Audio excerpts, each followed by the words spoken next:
जनहित आवाज। नमस्कार, जनहित कार्यक्रममा तपाईलाई स्वागत छ। दर्शक महानुभावहरू, आज हामीले जनहित कार्यक्रममा राजनीतिक र विद्यार्थी आन्दोलनका केही विषयवस्तुमा केन्द्रित रहेर कुराकानी गर्नेछौँ। कुराकानी गर्नको लागि हामीसँग हुनुहुन्छ अनेर सोभियुका निवर्तमान उपाध्यक्ष सुरेन्द्र बस्नेत। उहाँलाई कार्यक्रममा स्वागत गरौँ। सर नमस्ते, कार्यक्रममा हार्दिक स्वागत छ। हजुर, धन्यवाद। सर आरामै हुनुहुन्छ? एकदमै। सर यहाँको पृष्ठभूमिबाट जाउँ न सर। हाल म अनेरा सोभियुको नेतृत्वमा छु र म केही समय अगाडि मात्रै म निवर्तमान उपाध्यक्ष पनि हो, केन्द्रीय उपाध्यक्ष।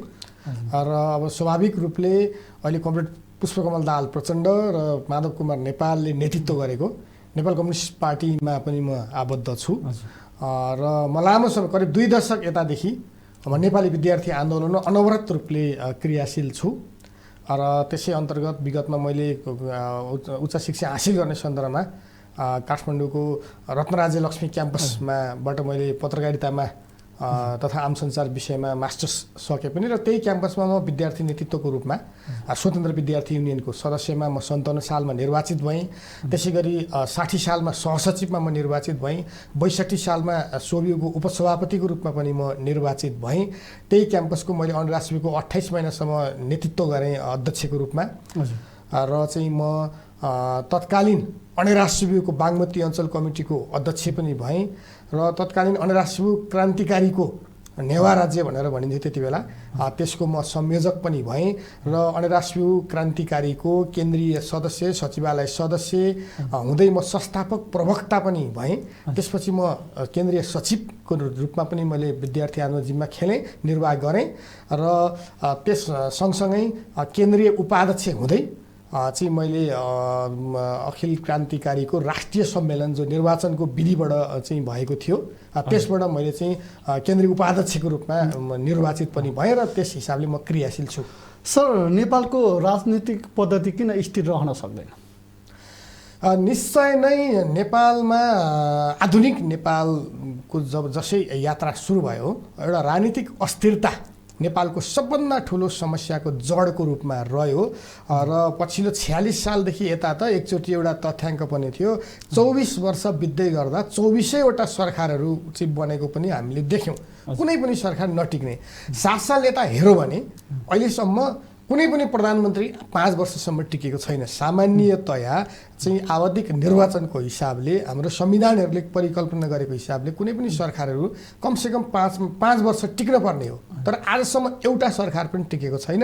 र पछिल्लो पटक आइपुग्दाखेरि स्थायित्वको, स्थिरताको, दिगो शान्तिको, विकासको, समृद्धिको नारा लिएर नेपाल कम्युनिस्ट पार्टी आयो।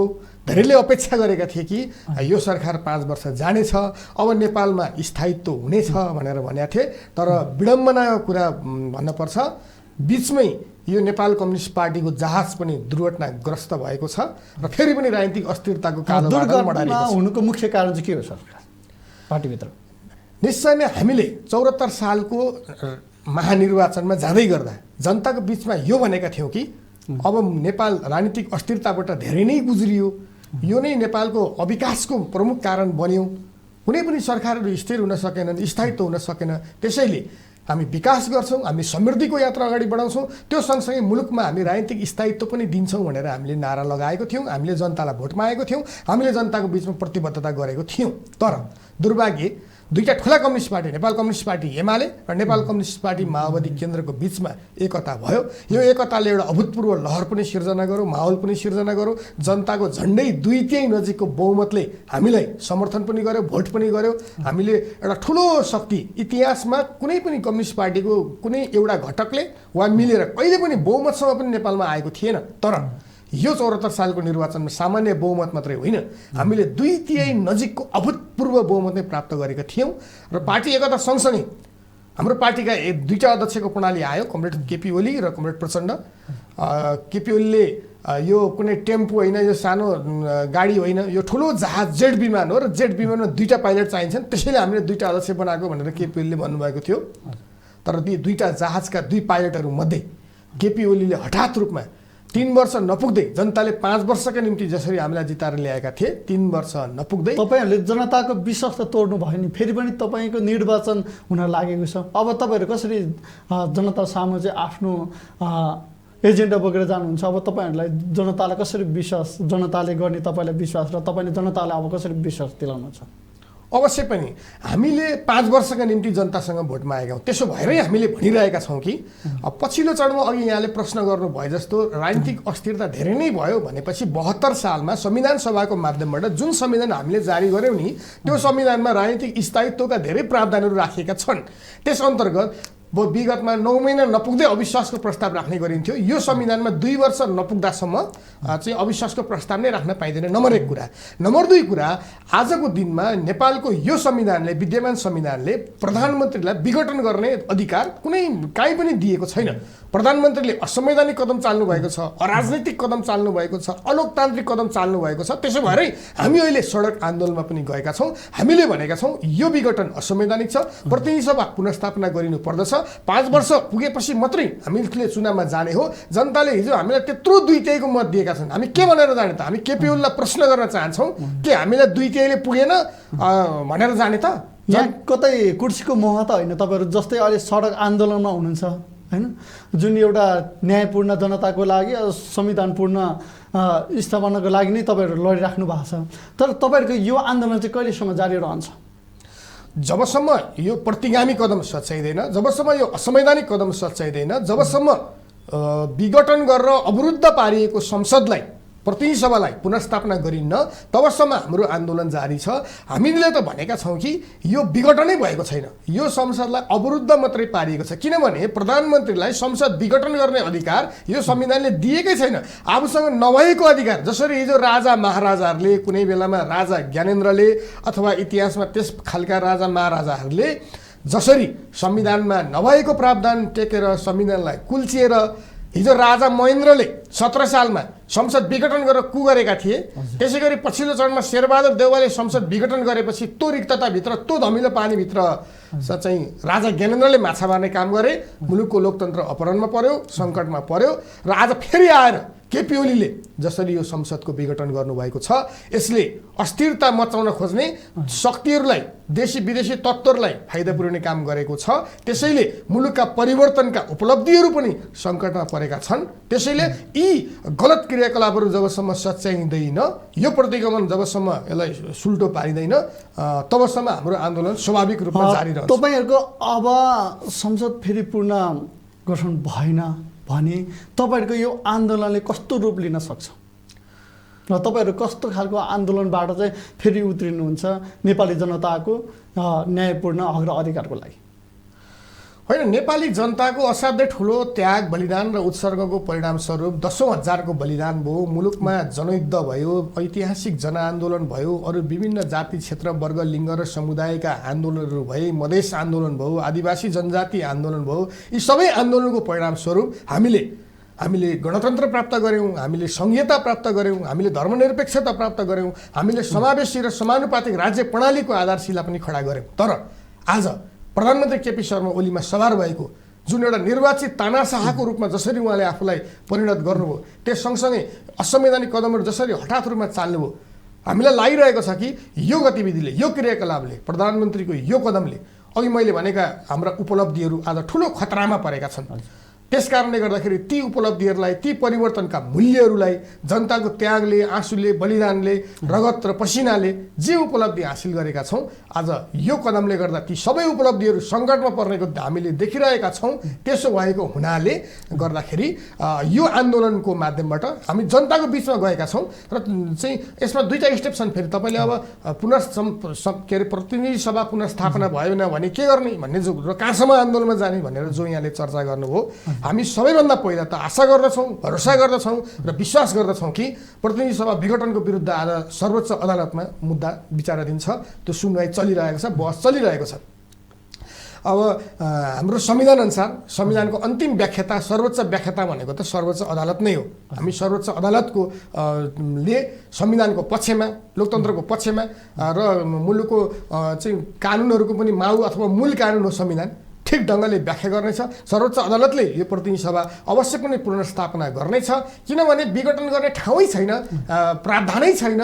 त्यसैले त्यस खालको असंवैधानिक कदमलाई पक्कै पनि सर्वोच्च अदालतले सच्याउनेछ, ठिक ढङ्गले अगाडि लानेछ भन्ने हाम्रो विश्वास हो। तर यदि सर्वोच्च अदालतले पनि अहिले जसरी प्रधानमन्त्री केपी ओली बालुवाटारमा बसेर जसरी डङ्का पिटिरहनु भएको छ, जसरी संवैधानिक अङ्गहरूलाई तर्साइरहनु भएको छ, धम्क्याइरहनु भएको छ, एक ढङ्गले बजारमा चाहिँ सेटिङका कुराहरू आइरहेका छन्, हामीलाई आशंका पनि छ यदि केही गरेर पुनर्स्थापना भएन भने हाम्रो आन्दोलन त जारी नै रहन्छ।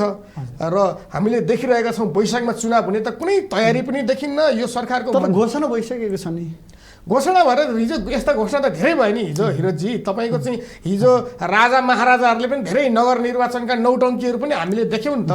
आजसम्म संसद विघटन भइसके पछाडि तोकिएको मितिमा निर्वाचन भएको इतिहास छैन। हिजो त 17 सालको कुमा पनि हामीले बेहोरेको कुरा हो। शेरबहादुर देउवाले विघटन गरेपछि राजा ज्ञानेन्द्रको शासनमा पनि चुनावको नौटङ्की र प्रपञ्च त भनिएको थियो, तर त्यो चुनाव भएको हामीले देखेनौँ।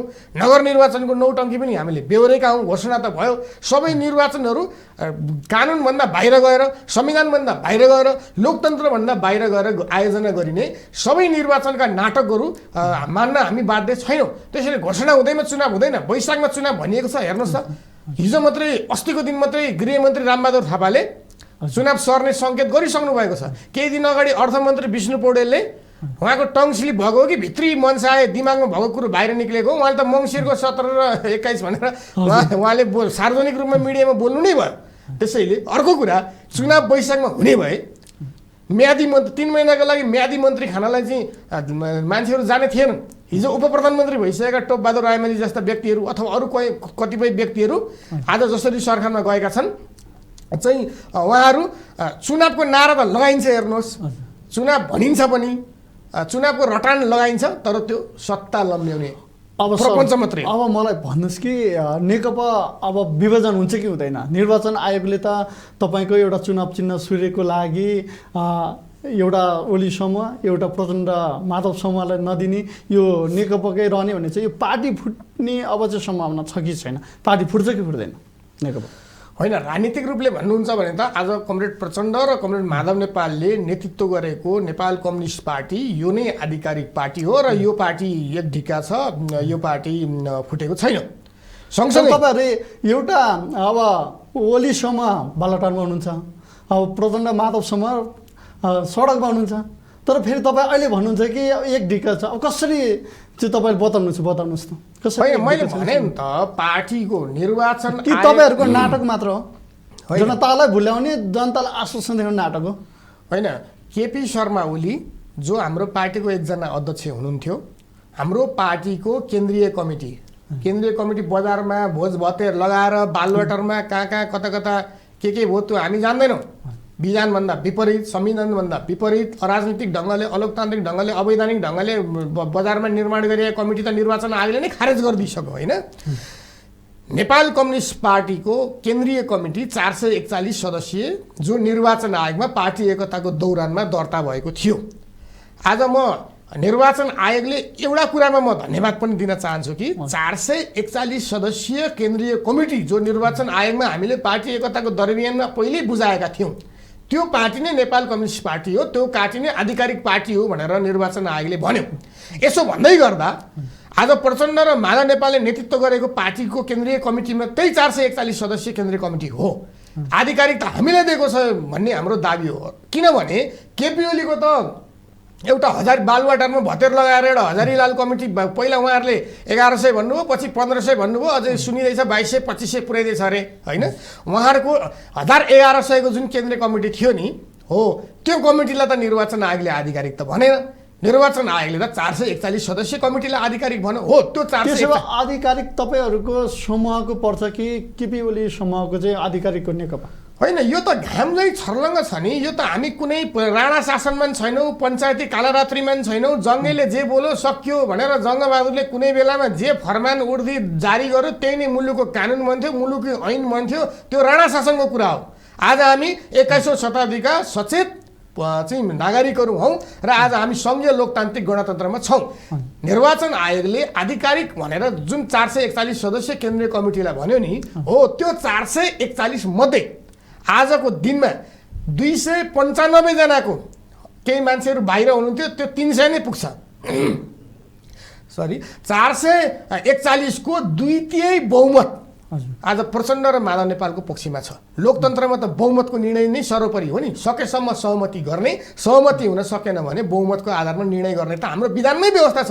हाम्रो विधान, नेपाल कम्युनिस्ट पार्टीको विधान, जहाँ केपी ओलीले पनि हस्ताक्षर गर्नुभएको छ, त्यसको धारा 60 मा स्पष्ट रूपमा लेखिएको छ कि सकेसम्म पार्टीमा सहमतिको आधारमा निर्णय गर्ने, तर सहमति हुन सकेन भने बहुमतको आधारमा पार्टीको निर्णय गर्ने, बहुमतको निर्णय नै पार्टीको निर्णय हुन्छ र केन्द्रीय कमिटीले आफू भित्रको बहुमत मध्येबाट पदाधिकारीहरूलाई फेर्न पनि सक्छ, चेन्ज गर्न पनि सक्छ र त्यसै अनुसार हामीले केपी शर्मा ओलीलाई पार्टीको विरुद्धमा, मुलुकको विरुद्धमा, संविधानको विरुद्धमा काम गरेको हुनाले सुरुमा स्पष्टीकरण सोध्यौँ, पार्टी अध्यक्षबाट हटायौँ र स्पष्टीकरण पनि नदिइसके पछाडि विधानअनुसार स्टेप वाइज रूपमा हामीले साधारण सदस्य समेतबाट केपी ओली एकजनालाई चाहिँ हटाएका छौँ। त्यो नेपाल कम्युनिस्ट पार्टी जसलाई निर्वाचन आयोगले आधिकारिकता दिएको छ, त्यसको 2/3 बहुमतले केपी ओलीलाई हटायौँ। अरू कमरेडहरू यथावत रूपमा पार्टीमा हुनुहुन्छ र निर्वाचन आयोगले एक स्टेप अझ हिम्मत गर्न सकेन।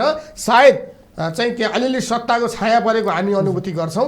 441 सदस्यीय कमिटी नै आधिकारिक भनिसके पछाडि त्यो कमिटीको 2/3 बहुमत प्रचण्ड माधवले नेतृत्व गरेको समूह भइसके पछाडि बहुमत जोसँग छ त्यहीलाई आधिकारिकता दिने कुरा र त्यसैलाई सूर्य चिन्ह पनि प्रदान गर्ने कुरामा निर्वाचन आयोगले अझ हिम्मत गरेको भए बेस हुन्थ्यो। सायद त्यो गर्ला पनि। तर तपाईँहरूले बाहिर देखाउने दाँत एउटा, भित्र चपाउने दाँत एउटा, यो चाहिँ किन गरिराख्नु भएको छ त्यसो भए? होइन, केपी ओली लगायतका केही कमेन्टहरूमा सवार भएको एउटा अधिभूतवादी चिन्तन, तानाशाही प्रवृत्ति, अलोकतान्त्रिक चरित्र र व्यक्तिगत स्वेच्छाचारीपनले गर्दाखेरि उहाँहरू केही मान्छेहरू पार्टीबाट चोइटिएर जानुभएको छ। मैले अघि भने नि, हामी फुटेका छैनौँ भन्नुको तात्पर्य के हो भने असाध्यै सानो हिस्सा हाम्रो पार्टीको तत्कालीन केन्द्रीय सचिवालयमा पनि केपी ओली अल्पमतमा हुनुहुन्थ्यो। स्थायी समितिमा त 2/3 मत प्रचण्ड माधव नेपाल समूहमा छ। त्यसै गरिकन केन्द्रीय कमिटीमा नि 2/3 केन्द्रीय कमिटीका सदस्यहरू हाम्रो पक्षमा हुनुहुन्छ। संसदीय दलमा पनि केपी ओली अल्पमतमा हुनुहुन्छ। त्यसैले केपी ओलीलाई पार्टी फुटाउनको निम्ति 40%, केन्द्रीय कमिटीमा 40% चाहिन्छ पार्टी फुटाएर अर्कै पार्टी बनाउन पनि, होइन भने उहाँहरूले फुटाउनै सक्नुहुन्न। आजको समस्या यही नै हो। उहाँहरू आधिकारिकताको त कुरै छोडिदिनुहोस्, बहुमतको त कुरै छोडिदिनुहोस्, अल्पमत भएर 40% केन्द्रीय कमिटीका सदस्य पुर्याएर छुट्टै दल दर्ता गर्नका निम्ति पनि उहाँहरूको हैसियत र ल्याकत नपुगेका कारणले उहाँहरू अनेक ढङ्गले विभिन्न नाटक र प्रपञ्च गरेर बस्नुभएको छ। तर हामी फेरि पनि निर्वाचन आयोगलाई पुनरावलोकनको निम्ति अपिल गर्न चाहन्छौँ। आवश्यकता पर्यो भने हामी अदालतमा पनि जान्छौँ। बहुमत जोसँग छ, किनभने यो त चाहिँ राजनीतिक दल सम्बन्धी ऐन 2073ले स्पष्ट भनेको छ कि विवाद उत्पन्न हुनुभन्दा पहिला होइन निर्वाचन आयोगको रेकर्डमा रहेको केन्द्रीय कमिटीमा जुन पक्षको बहुमत छ त्यही पक्षलाई चुनाव चिन्ह पनि दिनुपर्छ, त्यही पक्षलाई आधिकारिकता पनि दिनुपर्छ। यो त ऐन कानुनले प्रष्ट बोलेको छ नि त। आज निर्वाचन आयोगले अलिअलि खुट्टा कमाइरहेछ। यही कमिटी खुट्टा कमाउनुको कारण चाहिँ के छ? यो त हेर्नुहोस्, अब अहिले एउटा सर्वसत्तावादको अभ्यास केपी शर्मा ओलीले बालुवाटारमा गरिरहनु भएको छ। वास्तवमा अदालतमा विचाराधीन मुद्दामा प्रधानमन्त्रीको कुर्सीबाट उहाँले दिनदिनै थर्काइरहनु भएको छ, तर्साइरहनु भएको छ, धम्की दिइरहनु भएको छ। अब निर्वाचन आयोगका मान्छेहरूलाई यो वा त निर्वाचन आयोगले हामीलाई नै दिन्छ भनेर हरेक दिन उहाँले मनोवैज्ञानिक हौवा र त्रास फैलाइरहनु भएको छ। केपी ओलीले विस्तार गरेको त्यो 1200 को एउटा चाहिँ हजारीलाल कमिटीलाई, एउटा जुलुस कमिटीलाई त निर्वाचन आयोगले खारेज गरिदियो। त्यतिसम्मलाई त धन्यवादै दिन पर्छ। तर त्यो केपी ओलीको कमिटी खारेज भइसके पछाडि 441 जनाको कमिटी जो माधव प्रचण्डले नेतृत्व गर्नुभएको छ, यसलाई नै आधिकारिक भनिसके पछाडि यसलाई चुनाव चिन्ह अहिले नै दिनलाई, आधिकारिकता अहिले नै प्रदान गर्नलाई खुट्टा नकमाउनु पर्ने हो। सायद सत्ताको छाया, हाम्रो लोकतन्त्रको एउटा चाहिँ दुर्बलता, संवैधानिक अङ्गहरू स्वायत्त हुन काहीँ न काहीँ त्यसमा परेका समस्याहरू, उल्झनहरू, बल्झनहरू छन् र निर्वाचन आयोगलाई खुट्टा नकमाउनका निम्ति र कानुनमा टेकेर, संविधानमा टेकेर निर्णय गर्नका निम्ति म अनुरोध गर्न चाहन्छु। सर, अहिलेको यो कुराजनीतिक भइरहँदा देशको भविष्य चाहिँ कतातिर ढल्किँदैछ? अवश्य पनि अघि हामीले सुरुमा चर्चा गरे जस्तो राजनीतिक अस्थिरताको अँध्यारो सुरुङमा लामो समय मुलुक चाहिँ एउटा गुज्रेर हामी यो ठाउँमा आएका हौँ। हामीले 240 वर्षे राजतन्त्रलाई हामीले आर्यघाटमा पुर्याएर सेलायौँ र सङ्घीय गणतन्त्रको नयाँ बिहानी लिएर जनताका आशा अपेक्षा र सपनाहरू फुलाउने अभियानमा नेपाली जनताले इतिहासमा पहिलोचोटि आफ्नो संविधान आफै जारी गर्यो। अहिलेको संविधानको प्रस्तावनामा हेऱ्यौँ भने हामी सार्वभौम सत्ता सम्पन्न नेपाली जनताबाट सुरु छ र अन्तिममा यो संविधान जारी गर्दछौँ भनिएको छ। इतिहासमा यस्तो हुने गरेको थिएन। इतिहासमा त राजा महाराजाहरूले बक्स गर्दथे संविधान, जनताले जारी गर्दैनथे। राजाहरूले जारी गरेका संविधानहरू हामी बेहोर्न बाध्य थियौँ। यसरी हामीले प्राप्त गरेको संविधान जो छ यसमार्फत हामीले सुखी नेपाली र समृद्ध नेपालको यात्रा तय गरेका थियौँ। तर फेरि पनि केपी ओलीमा सवार भएको भस्मासुर प्रवृत्ति, तानाशाही प्रवृत्ति, सर्वसत्तावादी प्रवृत्तिका कारणले गर्दाखेरि फेरि एकचोटि मुलुकले दुःख पाएको छ। किनभने जनताले 2/3 भारी नेकपालाई बोकाएका थिए। नेकपाको एक्लो नेता केपी ओलीले सक्नु भएन भने उहाँले भन्ने गर्नुभएको छ कि मलाई घेराबन्दी हो, काम गर्न दिएन। केपी ओलीलाई कसले काम गर्न दिएन? उहाँले ल्याएको एउटा मात्रै विधायकलाई चाहिँ फेल गराउनका निम्ति पार्टीभित्र अर्को समूहले काहीँ चाहिँ नेगेटिभ भोटिङ गरेको छ र छैन नि। उहाँले ल्याएको बजेट चाहिँ फेल गराउनलाई चाहिँ प्रचण्ड माधव समूहले काहीँ त्यस्तो गरेको छ र छैन नि। 3-3वटा नीति तथा कार्यक्रम ल्याउनु हो उहाँले, ती सबैमा हामीले समर्थन गरेकै हो नि। तपाईँले आरोप लगाइराख्नु भएको छ। जस्तै हिजोको दिनमा भोट माग्दाखेरि तपाईँले हाम्रो यो पार्टीले यो गर्छ, हाम्रो प्रधानमन्त्रीले यो काम गर्छ, यो निर्वाचनमा विजय गर्नुपर्छ भनेर तपाईँहरू भन्नुहुन्थ्यो। अहिले आएर फेरि तपाईँले यस्तो आरोप लाग्नु भएको छ कि अहिले हामीले गलत ड्राइभर राख्यौँ र आज यो कामहरू भइरहेछन् भन्ने कुराहरू त आरोप लागिराख्नु भएको छ। हिजो तपाईँले समृद्धिको नाममा उहाँको निम्ति नै तपाईँको क्षेत्रबाट तपाईँले भोट माग्नु भएको होइन। आज तपाईँहरूले अब अहिले आउँदाखेरि त त्यो देखिन आरोप लगाइराख्नु भएको छ नि। हिजो समृद्धि बनाउँछ, विकास गर्छ भन्ने मान्छेले फेरि आरोप लगाइराख्दाखेरि आज नेपाली जनतामा तपाईँ के विश्वास दिलाउनुहुन्छ? फेरि निश्चय नै विडम्बनाको कुरा हो, दुर्भाग्यको कुरा हो। नेकपा रूपी एउटा जहाज थियो, त्यो कहीँ न कहीँ दुर्घटनामा पनि पर्यो। व्यक्तिगत रूपमा मलाई केपी ओलीप्रति केही प्रश्नहरू पनि छन्। यहाँले छोटो सङ्केत पनि गर्नुभयो। झापाको क्षेत्र नम्बर 5 को म एउटा मतदाता पनि हो, म त्यहीँको बासिन्दा पनि हो। गत निर्वाचनमा केपी ओलीलाई मैले भोट मात्र हालिनँ, हामी भोट माग्दै पनि हिँड्यौँ, भाषण गर्दै पनि हिँड्यौँ, हामीले केपी ओलीलाई भोट माग्यौँ। तर आज हाम्रो भोटको दुरुपयोग गर्नुभएको छ, हाम्रो जनमतलाई धोका दिनुभएको छ र हाम्रा मतको चाहिँ यसरी दुरुपयोग गर्ने अधिकार तपाईँलाई छैन प्रधानमन्त्रीज्यू भनेर म चेतावनीका साथ उहाँलाई म भन्न चाहन्छु। किनकि हामीले त विकासका निम्ति, समृद्धिका निम्ति, दिगो शान्तिका निम्ति, सुखी नेपाली र समृद्ध नेपालका निम्ति तपाईँलाई भोट दिएको हो नि। हामीले त 5 वर्षका निम्ति तपाईँलाई भोट दिएको हो नि। हामीले त स्थिर र स्थायी सरकारको निम्ति तपाईँलाई भोट दिएको हो नि। हामीले त गणतन्त्रलाई थप समृद्ध बनाउनका निम्ति, जनताको खुसियाली ल्याउनका निम्ति तपाईँलाई भोट दिएको हो नि। तर तपाईँ त कहिले चाहिँ यतिका काण्ड लाएका छन्, उन्नीका काण्ड लाएका छन्, स्वास्थ्य सामग्रीमा घोटाला भएको प्रसङ्गहरू आएको छ, भस्मासुर हुनुभएको छ। 94 वर्षका चाहिँ एउटा देशको 1 नम्बर सबैभन्दा वरिष्ठ र ज्येष्ठ वकिललाई तमासा भनेर चाहिँ एउटा नौटङ्की गर्ने काम गर्नुभएको छ। निर्वाचन के अरे चाहिँ आज नागरिक समाजका मान्छेलाई यो वा त्यो नाममा तर्साउँदै हिँड्नुभएको छ। जिउँदा मान्छेलाई श्रद्धाञ्जली भन्दै हिँड्नुभएको छ। केपी ओली ज्यू, के तपाईँलाई हामीले यो सबै गर्नका निम्ति भोट दिएका हौँ? हाम्रो मतमाथि तपाईँले धोका दिनुभएको छ। यो अधिकार तपाईँलाई छैन। जनताभन्दा माथिको कुनै राजा र महाराजा तपाईँ होइन। राजा त हामीले सेलाइसक्यौँ। त्यसैले गर्दाखेरि आज राजाभन्दा पनि माथि राखेर, संविधानभन्दा माथि राखेर, संविधानले दिँदै नदिएको अधिकार प्रयोग गरेर जसरी तपाईँ हिँड्नुभयो नि प्रधानमन्त्रीज्यू, त्यो कुरा नेपाली जनतामाथिको ठुलो धोका हो। र यो हुँदै गर्दा हामीले टुलु हेरेर बस्न सकेनौँ।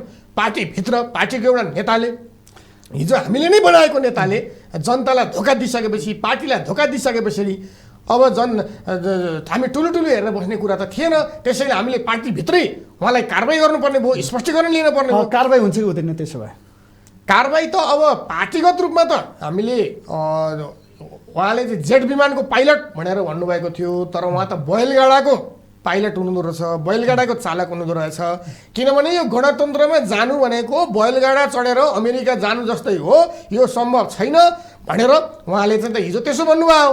तर त्यसो भन्दा पनि पछिल्लो चरणमा त्यति बेला तत्कालीन एमालेमा रहनुभएका कमरेड माधव कुमार नेपालले जो गणतन्त्रमा जाने निर्णय गर्नुभयो, त्यसमा केपी ओलीको फरक मत थियो, त्यो दुनियाँलाई थाहा छ। यता अर्को धारको रूपमा रहनुभएको कमरेड प्रचण्डले जनयुद्ध मार्फत गणतन्त्रको आन्दोलनको नेतृत्व गरिरहनु भएको थियो। कमरेड माधव कमरेड प्रचण्डको बिचमा विस्तृत शान्ति सम्झौतामा जाने, कहिले सिलगढी वार्ता भए, लखनऊ वार्ता भए, त्यसको जगमा 12 बुँदे समझदारी भयो, त्यस मार्फत संविधान सभा हुँदै जसरी हामी गणतन्त्रमा आयौँ नि, यो प्रक्रियामा जाँदै गर्दा केपी ओली त सचिए होला, अब रूपान्तरित भयो होला, अब यिनीले गणतन्त्रको मूल्य र मान्यतालाई आत्मसात गरे होला भन्ने हामीलाई विश्वास लागेको थियो। त्यस हिसाबले मान्छेले रूपान्तरण हुन पाउँछ भनेर हामीले गरेका थियौँ। तर उहाँले अन्ततगत म्याउ गरेरै छोड्नुभयो, आफ्नो असली नियत देखाएरै छोड्नुभयो। यस स्थितिमा एउटा लोकतन्त्रवादी पार्टीले लोकतन्त्र विरुद्धमा हुने गतिविधि, पार्टीभित्र अनुशासनको विरुद्धमा हुने गतिविधिलाई टुलु हेरेर बस्न सक्दैन थियो। त्यसैले पार्टीभित्र त हामीले केपी शर्मा ओलीलाई कारबाही गरि नै सकेका छौँ। अब संसद पुनर्स्थापना हुनेछ र त्यो पुनर्स्थापित संसदले उहाँलाई 1 मिनट पनि राजनीतिक रूपले, संवैधानिक रूपले र नैतिक रूपले उहाँलाई प्रधानमन्त्रीमा रहने छुट र सुविधा हामी दिने छैनौँ। उहाँ प्रधानमन्त्रीबाट अपदस्थ हुनुहुनेछ, तर त्यो उहाँलाई संसदले नै गर्नेछ त्यो कारबाही। त्यसैले त्यही संसद पुनर्स्थापना हुने बित्तिकै केपी ओली प्रधानमन्त्रीबाट नि हट्नुहुनेछ। पार्टीबाट त हामीले हटाइ नै सकेका छौँ, किनकि यो बाध्यकारी कदम भयो। हाम्रो एउटा अध्यक्षलाई हामीले यसो गर्नुपर्दा हामीलाई दुःख छ, तर यो हामीले निम्त्याएको परिस्थिति नभएर स्वयं केपी ओली आफैले निम्त्याएको परिस्थिति भएको हुनाले गर्दाखेरि उहाँले जे निम्त्याउनु भएको छ त्यो त भोग्नु नै पर्छ नि। अब धान रोपेर गहुँ त फल्दैन। केपी ओलीले त चाहिँ गलत चिज रोप्नुभयो, त्यसको परिणाम त उहाँ स्वयंले भोग्नु हुनेछ। तर उहाँले रोपेको गलत चिजको परिणाम मुलुकले भोग्नु नपरोस्, लोकतन्त्रले भोग्नु नपरोस्, हाम्रो पार्टीले भोग्नु नपरोस्, हाम्रो संविधानले भोग्नु नपरोस् भनेर हामी अहिले आन्दोलनमा पनि छौँ र हामी एउटा अभियानमा पनि छौँ। दर्शक महानुभावहरू, हामी छोटो ब्रेकमा जानेछौँ। ब्रेक पछाडि पुनः उपस्थित हुनेछौँ। कार्यक्रम जनहित आवाज हेर्दै गर्नुहोला। बुद्ध भूमि नेपालका विभिन्न क्षेत्रहरूमा उपस्थित बुद्ध बोधिसत्वहरूका जन्मभूमि, सिद्धहरूका तपोभूमि तथा सिद्धभूमि आदि पुण्यभूमिहरूका ऐतिहासिक पृष्ठभूमि एवं महत्त्वबारे प्रकाश पार्ने अनुसन्धानात्मक कार्यक्रम बुद्ध भूमि मात्र धर्म टेलिभिजनमा शीघ्र प्रसारण हुँदैछ। बुद्ध भूमि धर्म टेलिभिजनमा हरेक शनिबार बिहान 8 बजेदेखि 9 बजेसम्म अवश्य हेर्नुहोला। कलेक्टिभ न्यूज, संयुक्त समाचार, राजनीतिक, सामाजिक, शैक्षिक, स्वास्थ्य, शिक्षा, रोजगार, पर्यटन, अर्थतन्त्र, खेलकुद र मौसमहरूको सही तथ्यमा आधारित एवं निष्पक्ष राष्ट्रिय अन्तर्राष्ट्रिय समाचार हरेक दिन धर्म टेलिभिजनमा अवश्य हेर्नुहोला। कलेक्टिभ न्यूज, संयुक्त समाचार। अमृतवाणी हरेक दिन बिहान 6 बजेदेखि श्रद्धेय धर्मगुरुहरूका मुखार बिन्दबाट धर्म, संस्कृति, योग, ध्यान, साधना र विविध व्यवहारिक पक्षबारे गहनतम एवं ज्ञानोदय धर्म प्रवचन अमृतवाणी मात्र धर्म टेलिभिजनमा शीघ्र प्रसारण हुँदैछ। यी अमृतवाणी श्रवण गर्नुभए श्रुतिमय प्रज्ञा लाभ गर्नुहोस् र सार्थक जीवनको आनन्द लाभ लिनुहोस्। हरेक दिन बिहान 10:30 बजेदेखि 11 बजे विस्तृत जानकारीको लागि Mahabodhi documentary and films production foundation, सम्पर्क mobile 98 664 26 660। Global Buddhist events and programme Nepal लगायत विश्वभरि विभिन्न धर्मगुरु, सङ्घ संस्था, गुम्बा, मठहरूद्वारा धार्मिक प्रवचन, ध्यान, साधना, गोष्ठी, सांस्कृतिक तथा जागरणमूलक भइरहेको र हुनेवाला कार्यक्रमको जानकारीका लागि हरेक दिन global Buddhist event and program शीघ्र प्रसारण हुँदैछ। अवश्य हेर्नुहोला। दर्शक महानुभावहरू, यो छोटो ब्रेक पछाडि पुनः कार्यक्रम जनहित आवाजमा स्वागत छ। आज हामीसँग हुनुहुन्छ अनेरसोबीका निवर्तमान उपाध्यक्ष सुरेन्द्र बस्नेत। उहाँलाई फेरि पनि कार्यक्रममा स्वागत गरौँ। सर, फेरि पनि कार्यक्रममा स्वागत छ। धन्यवाद। सो विद्यार्थी आन्दोलन चाहिँ कता पुग्यो? आज सबै सङ्गठनहरू चुपचाप बसेको छ। नेपाली विद्यार्थी आन्दोलनको आफ्नै गौरव छ, आफ्नै पौरख छ। लामो समय नेपाली विद्यार्थी आन्दोलनले उठाएको आन्दोलन, मुद्दा, मागको परिणामस्वरूप हाम्रो संविधानमा हामीले शिक्षा स्वास्थ्य र रोजगारलाई नागरिकको मौलिक हकको रूपमा लेखाउन ग्यारेन्टी गराउन सफल भएका छौँ। संविधानमा त लेखिएको छ, संविधानमा लेखिएअनुसार हुने हो भने आजको दिनमा कक्षा 8सम्मको शिक्षा निःशुल्क र अनिवार्य र कक्षा 12सम्मको शिक्षा पूर्ण रूपमा निःशुल्क हुनुपर्ने हो। तर संविधानमा त लेख्यौँ तर व्यवहारमा त छैन। त्यसैले हामीले भनेका छौँ कि अबको विद्यार्थी आन्दोलन संविधानमा जे अधिकार हामीले लेखाउन सफल भएका छौँ त्यसलाई व्यवहारमा लागू गर्नका निम्ति पछिल्लो चरणमा हामीले विद्यार्थी आन्दोलन केन्द्रित गर्न खोजेका हौँ। एउटा कुरा त विद्यार्थी आन्दोलन त यो बेला त धरसे अवस्थामा पुगेछ नि सर, कारण के हो? अहिले पछिल्लो प्रकरणमा आउँदा त यो राजनीतिक मुद्दा पेचिलो बनेर आयो। नभए त्यसभन्दा अगाडि हाम्रै मागको परिणामस्वरूप नेपाल सरकारले राष्ट्रिय शिक्षा आयोग निर्माण गरेको थियो शिक्षा मन्त्रीको अध्यक्षतामा, र अघि मैले उठान गरेको विषयलाई प्रमुखताका साथ त्यहाँ हामीले उठाएका थियौँ, त्यो कुरा लागू हुनुपर्छ भनेर। त्यसो त एउटा निःशुल्क तथा अनिवार्य शिक्षा ऐन पनि जारी भएको छ, सम्भवतः त्यो 2076 हुनुपर्छ। त्यसले निःशुल्क शिक्षाको प्रावधानलाई केही मर्मला समेट्न प्रयास गरेको छ, तर त्यो पर्याप्त छैन। संविधान 3टा चुनाव भयो, संविधान कार्यान्वयन भयो भनेर धेरैले भने नि, चुनाव हुँदा मात्रै संविधान कार्यान्वयन हुँदैन। निःशुल्क शिक्षा अनिवार्य शिक्षा भनेर संविधानमा लेखेको छ भने त संविधान साँचो अर्थमा कार्यान्वयन हुने भन्दा त्यो प्रावधान पनि त लागू हुनु पर्यो नि भन्ने कुरा उठाउँदै हामीले लामो समय आन्दोलन गऱ्यौँ। र तर अहिले हामी देख्छौँ शैक्षिक व्यापारीकरण, शिक्षा क्षेत्रमा माफियाकरण, शिक्षा क्षेत्रमा चाहिँ निजीकरणको त एउटा जर्जर अवस्था छ। 11-12मा त मन लाग्दिन मनपरी शुल्क उठाइएको छ। संविधान अनुसार त अब निजी क्षेत्रले 12सम्मको शिक्षा चलाउनै पाउँदैन, तर चलाइराखेकै अवस्था छ। त्यसैले हामीले यो विषयलाई प्रमुखताका साथ उठाएका छौँ। हामी कहिले शिक्षा मन्त्रालयमा, कहिले चाहिँ अन्य सरकार विश्वविद्यालयमा, कहिले चाहिँ अरू विभिन्न निकायमा हामीले लामै समय आन्दोलन गऱ्यौँ, तर परिणाम अझै आइसकेको छैन। तर फेरि तपाईँहरू त चुपचाप बस्नु भएको छ नि फेरि? होइन, चुपचाप बसेका छैनौँ। अहिले त मुलुकको लोकतन्त्र नै सङ्कटमा पर्यो। नेपाली विद्यार्थीहरूले आन्दोलनको अग्रभागमा लागेर गणतन्त्र ल्याउनका निम्ति सबभन्दा ठुलो त्याग बलिदान गरेका थिए। आज त्यो व्यवस्था नै सङ्कटमा परेको हुनाले हामी त्यो मुद्दामा त प्रमुखताका साथ अगाडि आएकै छौँ। तर विद्यार्थी आन्दोलनका मुद्दाहरू हामीले छोडेका छैनौँ, हामीले भुलेका छैनौँ। कहिले त्यो अलि बलशाली भएर प्रखर भएर देखा पर्दछ, कहिले अरू विषयहरूले चाहिँ स्थान पाउँछन् र ती विषयहरू ओझेल पर्दछ। म यो कुरा स्वीकार गर्दछु कि जुन मात्रामा, जुन अनुपातमा जसरी हामी अघि बढ्ने थियौँ यसमा काहीँ न काहीँ हामीलाई केही न केही समस्या छ। पछिल्लो चरणमा अनेरासु एकताको प्रक्रियाबाट पनि गुज्र्यौँ, फेरि पछिल्लो चरणमा आउँदा फुटको प्रक्रियाबाट पनि गुज्र्यौँ। भारतीय सङ्गठनभित्र गुट बन्नको चाहिँ मुख्य कारण चाहिँ के हो सर? खास कि त्योभित्र नेतृत्व गर्ने मान्छेको भिजन मन नपरेको अथवा आन्तरिक तपाईँहरूको प्रतिस्पर्धाको कारणले किन चाहिँ यो गुट चाहिँ उत्पन्न हुन्छ? नेपाली विद्यार्थी आन्दोलनका दुई ठुला सङ्गठन अनेरासिब्यू र अनेरासिब्यू क्रान्तिकारीको बिचमा एकता भयो होइन पछिल्लो चरणमा। एकता पश्चात हाम्रो ऐन मोहरजी त्यसको चाहिँ संयोजक बन्नुभयो होइन, र रञ्जित तामाङ सहसंयोजक बन्नुभयो एउटा एकताको तर हामी त्यो केन्द्रीय कमिटीमा रह्यौँ, केन्द्रीय कार्यालयको टिममा हामी बसेर रह्यौँ र कतिपय एकताका प्रक्रियामै छन्, टुङ्गेका थिएनौँ।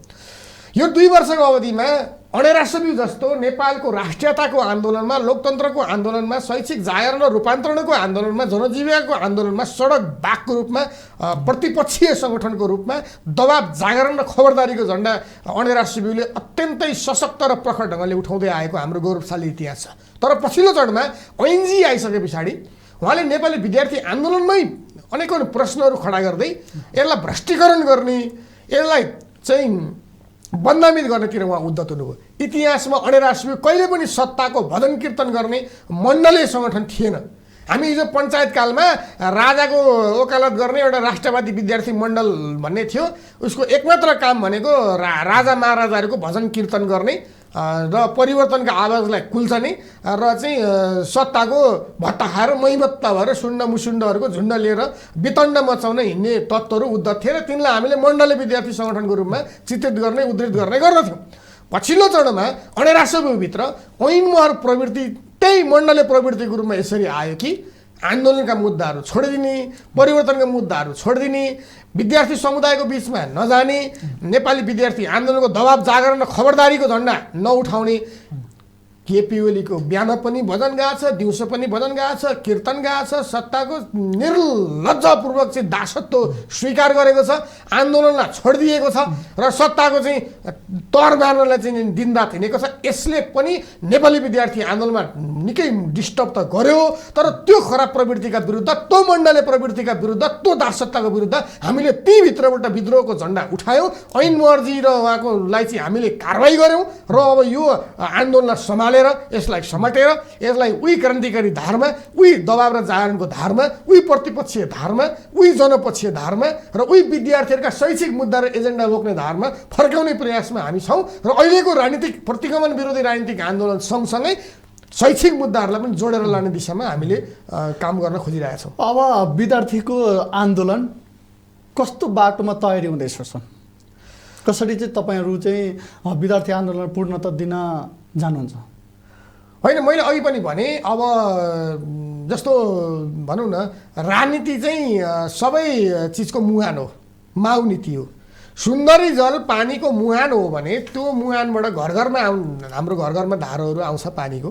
यदि हाम्रो घरमा आउने पानी फोहोर छ भने हामीले मुहान सफा गर्न जानुपर्दछ, होइन? मुहान फोहोर छ भने, मुहान धमिलो छ भने हाम्रो घरमा पनि धमिलै पानी आउँछ। त्यसैले शिक्षा क्षेत्रकोदेखि लिएर सबै क्षेत्रको मुहान त राजनीति हो। फेरि राजनीति त ठिक हुनु पऱ्यो, मुहान त सफा हुनु पऱ्यो। त्यसैले मुहान अहिले केपी ओलीले धमिलो पार्नु भएको छ।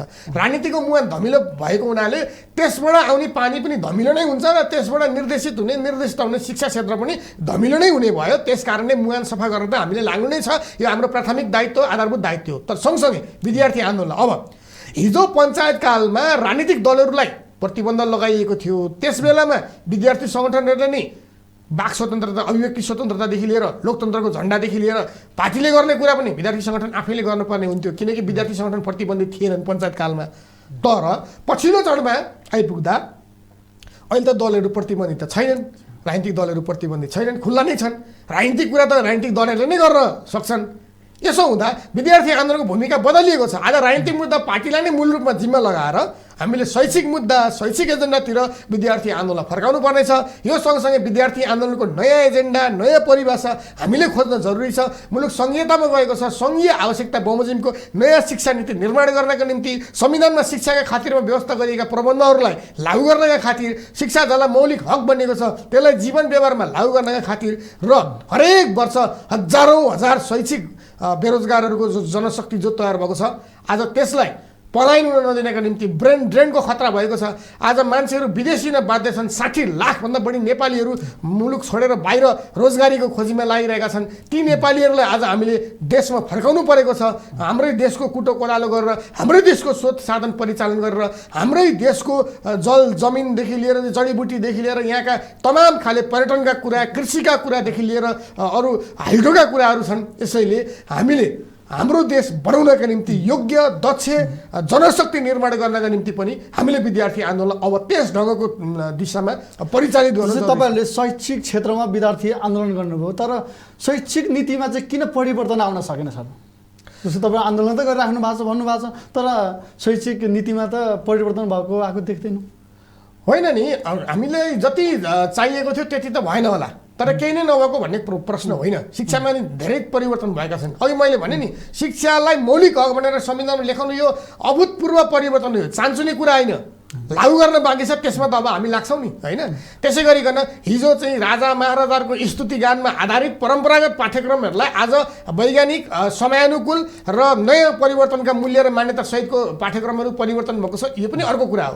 कक्षा अघि मैले भनिसकेँ 8सम्म निःशुल्क र अनिवार्य दुवै, 12सम्म निःशुल्क हुनुपर्ने प्रावधान लागू नभए पनि लेखाउन त लेखायौँ, यो पनि एउटा परिवर्तन हो। त्यसै गरिकन आज त्रिभुवन विश्वविद्यालयभित्र परिचय पत्रको आधारमा विद्यार्थीहरूले 50% छुट शिक्षण अस्पतालमा प्राप्त गर्दछन् र अरू पनि बिमा गरिएको छ, त्यहाँबाट प्राप्त गर्ने कुरा रह्यो। अर्को सँगसँगै सर्टिफिकेटको आधारमा विद्यार्थीहरूलाई बिना धितो चाहिँ शैक्षिक लोन दिने प्रबन्धलाई पनि हामीले हाम्रो आन्दोलन मार्फत स्थापित गरेका छौँ। यद्यपि त्यसको प्रभाव केही हदसम्म त भएको छ, प्रभावकारी कार्यान्वयन हुन अझै बाँकी छ।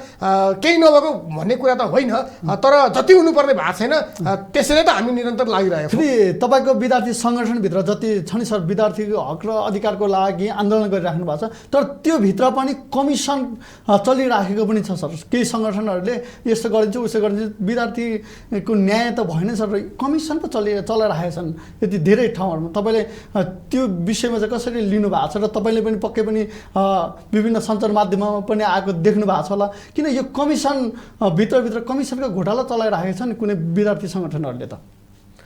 होइन, अब त्यो कतिपय ठाउँमा त्यस खालका विषय आयो भने त्यसलाई अन द स्पोट हामीले कारवाही गर्ने, दण्डित गर्ने गरेका छौँ र एक ढङ्गले फेरि तथ्यहीन ढङ्गले कल्पित ढङ्गले आरोपका लागि आरोप लगाएर अमूर्त कुरा गरेर त हुन्न होइन। यहाँनिर यो हो भनेर काहीँ कतै देखाइयो र हाम्रो सङ्गठनमा आबद्ध कुनै पनि सदस्यले काहीँ पनि हाम्रो जानकारीभन्दा बाहिर रहेर केन्द्रीय कमिटी वा केन्द्रीय कार्यालयभन्दा बाहिर रहेर त्यसो गरेको छ भने त्यसलाई निर्मम कारवाहीको विषय, दण्डनीय विषय हामी बनाउने छौँ। र मलाई लाग्छ त्यो मूल प्रवृत्ति त होइन, बरु अहिले हामी त के पो देखिरहेका छौँ भने केपीले नेतृत्व गरेको सरकार, तिनका मतियार र नेपालको निजी क्षेत्रमा लगानी गर्ने थुप्रै शिक्षण संस्थाका मालिकहरूको बिचमा भएको अपवित्र साँठगाँठको परिणामस्वरूप अघि संविधानको जो निःशुल्क शिक्षाको प्रावधानको कुरा गरियो नि, मौलिकको कुरा जो गरियो नि, अथवा समाजवाद उन्मुख शिक्षा नीतिको कुरा हामीले गरेका छौँ। हाम्रो संविधानले अब मुलुकको राज्य समाजवाद उन्मुख हुनेछ भनेर भनेको छ। समाजवादमा शिक्षा निःशुल्क हुन्छ, समाजवादमा स्वास्थ्य निःशुल्क हुन्छ होइन। तर यो हुन नदिनलाई निजी क्षेत्रका शैक्षिक माफियाहरूले जसरी खुलेआम रूपले चाहिँ वा अघोषित रूपले साँठगाँठ गरेर चाहिँ ती मुद्दाहरूलाई, ती एजेन्डाहरूलाई चाहिँ अप्ठ्यारोमा पार्ने, भड्खालामा लाने जो दृश्यता गर्न खोजेको छ, बरु हामीले त त्यसका विरुद्ध पो सङ्घर्ष गरिरहेका छौँ र त्यस खालको प्रवृत्तिलाई हामीले नाङ्गेझार पार्नको निम्ति हामीले भण्डाफोर अभियान पनि सञ्चालन गर्न खोजिरहेका छौँ। त्यसैले अहिले राष्ट्रिय शिक्षा आयोगको प्रतिवेदन जो संविधानका मूल्यहरूलाई कार्यान्वयन गर्ने दिशामा छ, त्यहाँ निःशुल्क शिक्षाको कुरालाई ग्यारेन्टी गर्ने प्रावधानहरू पनि राखिएका छन्। तर त्यो प्रतिवेदन केपी शर्मा ओलीको कोठरीमा लगेर त्यसलाई थन्क्याइएको छ। हामीले पटक पटक भनेका छौँ त्यसलाई सार्वजनिक गरियोस्, त्यसलाई लागू गरियोस्। तर म यहाँलाई भन्न चाहन्छु त्यो नेपालका निजी क्षेत्रका शैक्षिक माफियाहरूको दबावका कारणले गर्दाखेरि प्रधानमन्त्रीले त्यो प्रति राष्ट्रिय शिक्षा आयोगको जनपक्षीय प्रतिवेदन लुकाएर राख्नु भएको छ, सार्वजनिक गर्नुभएको छैन, कार्यान्वयन गर्न हालटाल र अटेर गरिरहनु भएको छ। र त्यसका विरुद्ध पनि हामीले धेरै आन्दोलन पनि गऱ्यौँ, सङ्घर्ष पनि गऱ्यौँ र अहिले पनि हामी प्रमुखताका साथ त्यो माग उठाउन चाहन्छौँ। त्यसैले केही नेपाली विद्यार्थी आन्दोलनमा जोडिएर केही त्यस्ता विकृत चाहिँ कतिपय सङ्घ सङ्गठन र प्रवृत्तिहरू छन्, तर हामी तिनका विरुद्ध पनि हामी सङ्घर्षरत छौँ र यो विद्यार्थी आन्दोलनलाई चाहिँ रूपान्तरण गर्दै यसको क्रान्तिकारी छविलाई बचाएर आम विद्यार्थीहरूको पक्षमा लानका निम्ति हामी निरन्तर सङ्घर्षरत नै छौँ। दर्शक महानुभावबाट हामी फेरि पनि छोटो ब्रेकमा जान्छौँ। ब्रेक पछाडि पुनः आउनेछौँ। धर्म टेलिभिजन हेर्दै गर्नुहोला। ओल्ड बुद्धिस्ट हेरिटेज नेपाल लगायत विश्वभरिका बौद्ध सम्पदा, तीर्थस्थल र पुण्य भूमिका महत्त्वपूर्ण जानकारी, विश्लेषण तथा ऐतिहासिक पृष्ठभूमि सहितको विश्व बौद्ध सम्पदा बारे कार्यक्रम ओल्ड बुद्धिस्ट हेरिटेज मात्र धर्म टेलिभिजनमा शीघ्र प्रसारण हुँदैछ। हरेक शनिबार बिहान 8 बजे र आइतबार बेलुका 9 बजे हेर्न नभुल्नुहोला। Old Buddhist heritage. धर्म न्यूज, प्रवचन, ध्यान तथा धार्मिक, सामाजिक एवं जागरणमूलक विविध कार्यक्रमहरूको सही तथा तथ्यपरक संग्रहित सूचना एवं समाचार। धर्म न्यूज हरेक दिन बिहान, दिउँसो, साँझ र राति मात्र धर्म टेलिभिजनमा शीघ्र प्रसारण हुँदैछ। हेर्न नभुल्नुहोला। धर्म संवाद, धर्म, संस्कृति, संस्कार, दर्शन, योग, ध्यान साधना तथा जीवन जिउने कलाहरू बारे बृहत धार्मिक छलफल, प्रश्नोत्तर तथा धर्मोपदेश आदि कार्यक्रमहरूको श्रृङ्खला। धर्म संवाद मात्र धर्म टेलिभिजनमा शीघ्र प्रसारण हुँदैछ। समय हरेक दिन साँझ 8 बजेदेखि 9 बजेसम्म। प्रत्यक्ष हेर्न साथै फोन र भाइबर मार्फत आफ्नो प्रश्न र जिज्ञासा राख्न सक्नुहुनेछ। विस्तृत जानकारीको लागि मोबाइल, भाइबर, वाट्सएप नम्बर +977 981812 3174। अमृत बाणी हरेक दिन बिहान 6 बजेदेखि श्रद्धेय धर्मगुरुहरूका मुखार बिन्दबाट धर्म, संस्कृति, योग, ध्यान, साधना र विविध व्यवहारिक पक्षबारे गहनतम एवं ज्ञानोदय धर्म प्रवचन अमृत बाणी मात्र धर्म टेलिभिजनमा शीघ्र प्रसारण हुँदैछ। यी अमृत बाणी श्रवण गर्नुभए श्रुतिमय प्रज्ञा लाभ गर्नुहोस् र सार्थक जीवनको आनन्द लाभ लिनुहोस्। हरेक दिन बिहान 10:30 बजेदेखि 11 बजेसम्म। विस्तृत जानकारीको लागि Mahabodhi documentary and films production foundation, सम्पर्क मोबाइल 98 664 26 660। महानुभावहरू, यो छोटो ब्रेक पछाडि पूर्ण कार्यक्रम जनहित आवाजमा स्वागत छ। आज हामीसँग हुनुहुन्छ निवर्तमान अनेर सुब्युका उपाध्यक्ष सुरेन्द्र बस्नेत सर। फेरि पनि कार्यक्रम स्वागत छ सर। राष्ट्रको हकमा कुराजनीति भ्रष्टाचार यो देशमा कहिले अन्त्य होला? भ्रष्टाचार लोकतन्त्रको पनि भाइरस हो, परिवर्तनको पनि भाइरस हो र हाम्रो देश नेपालको लामो समयदेखि भाइरस नै भएर आयो र यसका विरुद्ध निर्मम सम्झौताहीन सङ्घर्ष आजको आवश्यकता हो र हरेकले त्यो गर्नै पर्छ। लोकतन्त्रको सुदृढीकरणमा, गणतन्त्रको सुदृढीकरणमा, मुलुकको विकास र समृद्धिमा यदि केही कुरा बाधक छ भने त्यो भ्रष्टाचार नै हो। यो कुरामा त हामी असहमत हुनुपर्ने कुरा केही छैन र हामीले चाहिँ संविधानले नै भ्रष्टाचारलाई रोक्नका निम्ति, निवारण गर्नका निम्ति संवैधानिक अङ्गहरू पनि बनाएको छ। ऐन कानुनहरू पनि हामीले पर्याप्त मात्रामा बनाएका छौँ। त्यसैले चाहिँ यो निमित्त ट्यान्न पार्ने हिसाबले तेरो मेरो नभनिकन होइन, भ्रष्टाचारी मुलुकको दुश्मन हो, भ्रष्टाचारी मुलुकको शत्रु हो, जनताको शत्रु हो। हामीले यति मात्रै भन्नुपर्छ। भ्रष्टाचार भइरहेछ नि, भइरहेको छ र त्यसका विरुद्ध कारबाही पनि भइरहेको छ र कारबाही गर्न पनि पर्दछ र भ्रष्टाचार गर्नै नसक्ने वातावरण बनाउनका निम्ति बरु कानुनहरू अझ पर्याप्त छैनन् भने तिनलाई अझ बरु हामीले बढावा दिन पर्दछ र भ्रष्टाचारीहरू अब जुनसुकै विश्वका जुनसुकै मुलुकमा पनि जतिसुकै नियन्त्रणका बावजुद पनि घटनाहरू त हुने रहेछन्। त्यसैले सकेसम्म हुनै नदिने प्रयास गर्ने, त्यसो नहुँदा नियन्त्रण गर्ने र अब त्यसो गर्दा गर्दै पनि भएछ भने त्यसलाई निर्ममतापूर्वक कारबाहीको कठाघरामा हदैसम्म उभ्याउने र फेरि अरू यति कारबाही गर्ने कि त्यो देखेर अरूले त्यो भ्रष्टाचार गर्ने हिम्मतै नगरोस्, साहस नै नगरोस्। हामीले त्यस खालको प्रणाली निर्माण गर्नुपर्छ। हाम्रो देशमा त भ्रष्टाचारीलाई कारबाही त हुँदैन नि सर। हुन्छ नि, थुप्रै भ्रष्टाचारीहरू चाहिँ थुनामा छन्। 70 करोडको काण्ड बाहिर निस्किँदा उहाँलाई किन कारबाही भएन? होइन, जनताले एक स्तरबाट जनअदालतले उहाँलाई 70 करोड भनेर कारबाही गरि नै सक्यो।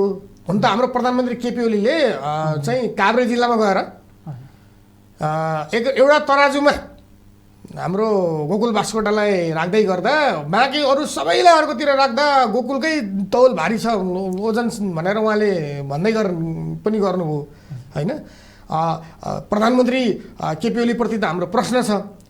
म भ्रष्टाचार सहन्न भन्नुहुन्छ, तर उहाँले चाहिँ स्वास्थ्य 70 करोड प्रकरण आयो, उता स्वास्थ्य सामग्रीको प्रकरण आयो, यतिको प्रकरण आयो, ओम्नीको प्रकरण आयो, कतिपय वाइट बडीको पनि प्रकरणहरू आयो।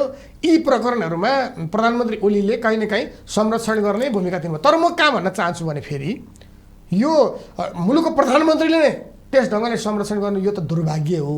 तर फेरि कारबाही गर्ने केपी ओलीले त होइन, प्रधानमन्त्री त होइन। कारबाही गर्न त संवैधानिक अङ्गहरू छन्, संवैधानिक निकायहरू छन्, अड्डा अदालत छन्। उहाँहरूको चाहिँ किन ध्यान आकर्षण हुँदैन त? हुनुपर्छ र कहीँ न कहीँ प्रधानमन्त्रीले त्यही त यो आज केपी ओली विरुद्धको सङ्घर्षमा हामी मात्रै उत्रेका छौँ र आज सिङ्गो नागरिक समाज किन उत्रेको छ? आज कृष्ण पाडी जस्ता व्यक्तिहरू, खगेन्द्र सौरला जस्ता व्यक्तिहरू, सञ्जीव उप्रेती जस्ता व्यक्तिहरू, युग पाठक जस्ता व्यक्तिहरू, नारायण वाग्ले जस्ता व्यक्तिहरू, चाहे हिजो वाम विचारधारा राखुन्, चाहे हिजो डेमोक्रेटिक विचारधारा राखुन् होइन, कतिपयले यो कुर्सीको लडाइँ हो भनेको छ नि। तर आज कुर्सीको लडाइँ भए नारायण वाग्लेले के उहाँलाई कुर्सी उहाँ कहिले जानुहुन्छ? कृष्ण पहाडी हिजो 62-63को एउटा आन्दोलनको चाहिँ एउटा चाहिँ बिम्ब हो।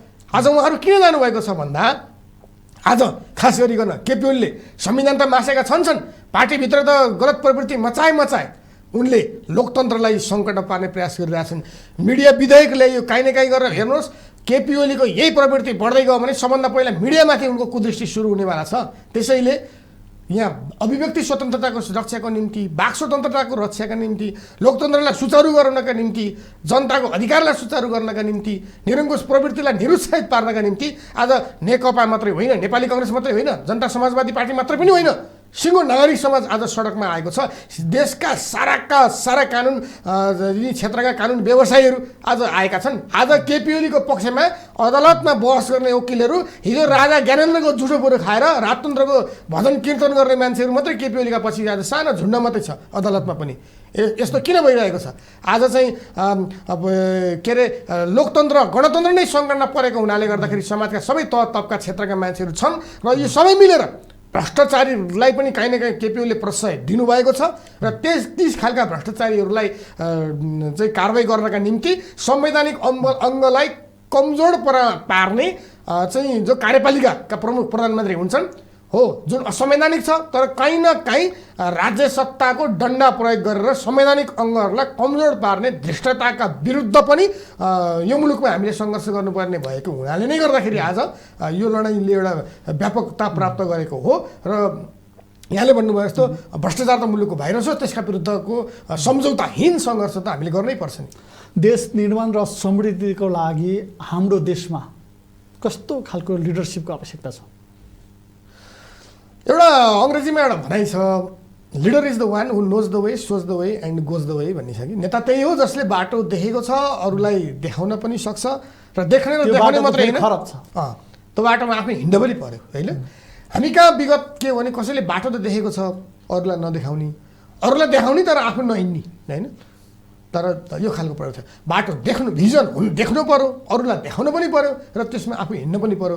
एउटा यस्तो इच्छा शक्ति भएको नेतृत्व जसले आफ्ना सारा व्यक्तिगत स्वार्थहरू छोडेर मुलुकलाई केन्द्रमा राखेर, जनतालाई केन्द्रमा राखेर आजभन्दा संसारका थुप्रै मुलुकहरू हामीले हेऱ्यौँ भने चाहिँ असाध्यै छोटो समयमा तीव्र प्रगति गरेका छन्। हाम्रो छिमेकी देश चाइना छोटो समयमा कुनै बेलामा हामी झन्डै उस्तै अवस्थामा पनि थियौँ, तर आज चाइना कहाँ पुग्यो, हामी कहाँ छौँ होइन। यो हाम्रो देशका शासकहरूको एउटा भिजन विहीनताले गर्दा, दृष्टिकोण विहीनताले गर्दा, सङ्कल्पको अभावले गर्दा पनि भएको हो। त्यसैले गर्दाखेरि कस्तो लिडरसिप भन्ने सन्दर्भमा संविधानका मर्महरूलाई, मूल्यहरूलाई त्यसले आत्मबोध गरोस्, जनतालाई केन्द्रबिन्दुमा राखोस्, आम जनतालाई त्यसले सहभागी गराओस्। हाम्रो देशमा विभिन्न जाति छन्, विभिन्न क्षेत्र छन्, विभिन्न वर्ग छन्, लैङ्गिक विविधता पनि छ, विभिन्न सम्प्रदायहरू छन्, विभिन्न धार्मिक सम्प्रदायहरू पनि छन्।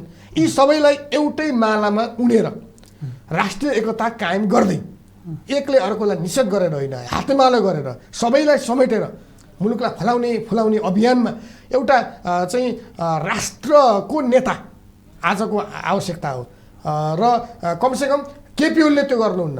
केपी ओली असफल राजनीतिको रूपमा उहाँ अब अपदस्थ हुन मात्रै बाँकी छ, उहाँ चौतर्फी रूपमा असफल हुनुभएको छ र त्यसैले गर्दा मुलुकले दुःख पनि पायो। हिजो हामीले पनि गल्ती गऱ्यौँ, हामीले स्वीकार्नुपर्छ। केपी ओली रूपान्तरित भयो होला भन्ने हामीलाई लागेको थियो, तर उहाँ हुन सक्नु भएको रहेन रहेछ। त्यसैले त्यो दृढ इच्छा शक्ति, त्यो सङ्कल्प, त्यो भिजन र त्यो राष्ट्रिय चिन्तन भएको नेतृत्व आजको आवश्यक। यो अहिलेको अवस्थाको राजनीति हेर्दाखेरि अबको पुस्ताले कस्तो राजनीति सिक्ला? निश्चय नै अहिले देखेका सिनारीहरू त्यति सुन्दर र सकारात्मक छैनन्। हामी हिजो 62-63 लड्दै गर्दा, जनयुद्धमा लड्दै गर्दा हामीले भनेका थियौँ कि यो अन्तिम लडाइँ हो र अब यो पुस्ताले फेरि लड्नु पर्दैन र भावी पुस्ताले पनि कहिले लड्नु पर्दैन। तर लोकतन्त्रको लडाइँ यो नसकिने लडाइँ रहेछ, हामीले फेरि लड्नुपर्ने भयो होइन। र अहिले जुन खालको सिनारियो देखिएको छ यो पक्कै सुखद छैन। तर म आम युवाहरूलाई अपिल गर्न चाहन्छु, अनुरोध गर्न चाहन्छु, आग्रह गर्न चाहन्छु, हामी युवाहरू भविष्यका कर्णधार मात्रै होइनौँ, वर्तमानका जबरजस्त अंशियार पनि हौ। युवाहरूलाई भविष्यका कर्णधार भनेर चाहिँ ललिपप खुवाउने, गुलियो देखाउने, आश्वासनका पुलिन्दाहरू मात्रै देखाउने होइन कि युवाहरू वर्तमानकै अंशियार हुनपर्दछ। झन्डै 40% भन्दा बढी जनसङ्ख्याको भन्दा ठुलो हिस्सा युवाहरूको जबरजस्त छ र ती युवाहरू राज्य सत्ताका हरेक अङ्गमा अवयवहरूमा हुनुपर्दछ र बिग्रिएको राजनीतिलाई सपार्नका निम्ति, ट्र्याक छोडेको लोकतन्त्रलाई ट्र्याकमा ल्याउनका निम्ति, छेद विच्छेद र घायल र मूर्छित भएको संविधानलाई बिउताउनका निम्ति युवाहरूको यो राजनीतिमा जबरजस्त प्रवेश हुनुपर्दछ। हामीले कि त खराबहरूबाट शासित हुन तयार हुनु पर्यो, हामीलाई त्यो कुरा मन्जुर छैन भने हामी राजनीतिमा जबरजस्त रूपले अग्रभागमा आउनुपर्छ, आन्दोलनमा आउनुपर्छ। अहिलेको आन्दोलन यो कुनै रहरको विषय होइन, हामीले भावी पुस्ताले दुःख नपाओस् भन्नका निम्ति संविधानलाई, मुलुकलाई, लोकतन्त्रलाई ट्र्याकमा ल्याउनका निम्ति यो नगरी नहुनुपर्ने आन्दोलन हो। यो आन्दोलनसँग लोकतन्त्रको भविष्य जोडिएको छ। यो आन्दोलनसँग हाम्रो भावी पुस्ताको जिन्दगी जवानी जोडिएको छ, भविष्य जोडिएको छ। त्यसैले यो न्यायको लडाइँ हो, सत्यको लडाइँ हो, परिवर्तनको लडाइँ हो, लोकतन्त्रका मूल्य र मान्यताहरूलाई जगेर्ना गर्ने लडाइँ हो, सङ्घीय लोकतान्त्रिक गणतन्त्रलाई रक्षा गर्ने लडाइँ हो, समावेशी समानुपातिक र धर्मनिरपेक्ष नेपाललाई अविच्छिन्न रूपले अगाडि बढाउने लडाइँ हो। यो न्यायपूर्ण लडाइँमा जुट्नका निम्ति म आम युवाहरूलाई अपिल गर्न चाहन्छु। हामी कार्यक्रमको अन्त्यतिर छौँ र यतिखेर जनहित आवाज कार्यक्रम हेरिराख्नु भएका दर्शकहरूलाई के भन्नुहुन्छ? म यो धर्म टेलिभिजनको जनहित कार्यक्रम मार्फत सत्य र असत्यको बिचमा तटस्थ भन्ने हुँदैन, सत्यको पक्षमा लिनुपर्छ। न्याय र अन्यायको लडाइँ चल्यो भने हामीले न्यायको पक्ष लिनुपर्छ। ठिक र बेठीको लडाइँ भयो भने हामीले ठिकको पक्ष लिनुपर्छ। संवैधानिक र असंवैधानिक कदमको बिचमा हामीले पक्षधरता देखाउनु पर्यो भने हामीले संविधानको पक्षमा लिनुपर्छ। लोकतन्त्र र स्वेच्छाचारितामध्ये रोज्नु पर्यो भने हामीले लोकतन्त्र रोज्नुपर्छ। र म यो टेलिभिजन मार्फत आम दर्शक महानुभावहरूलाई पनि यो सत्यको, न्यायको, परिवर्तनको, लोकतन्त्रको, संविधानको रक्षाको लडाइँमा ठिक ठाउँमा सत्यको पक्षमा उभिनका निम्ति अपिल गर्न चाहन्छु। र मलाई यो मेरो विषय र विचार राख्ने मौका दिनुभयो, यसका निम्ति म हार्दिक आभार र कृतज्ञता पनि व्यक्त गर्न चाहन्छु। यहाँको महत्त्वपूर्ण समयको लागि यहाँलाई विशेष धन्यवाद दिन चाहन्छु। नमस्कार दर्शक महानुभावहरू, आज हामीले निवर्तमान अनिल सोभिकका उपाध्यक्ष सुरेन्द्र बस्नेतसँग कुराकानी गऱ्यौँ। यहाँलाई आजको कार्यक्रम कस्तो लाग्यो, सल्लाह र सुझाव दिन नभुल्नु होला भन्दै आजको कार्यक्रमबाट म कार्यक्रम प्रस्तुता हिरोज लुप्तन लगायत सम्पूर्ण हाम्रो टिमलाई नै बिदा दिनुहोस्। नमस्ते। धर्म टेलिभिजन हेर्दै गर्नुहोला।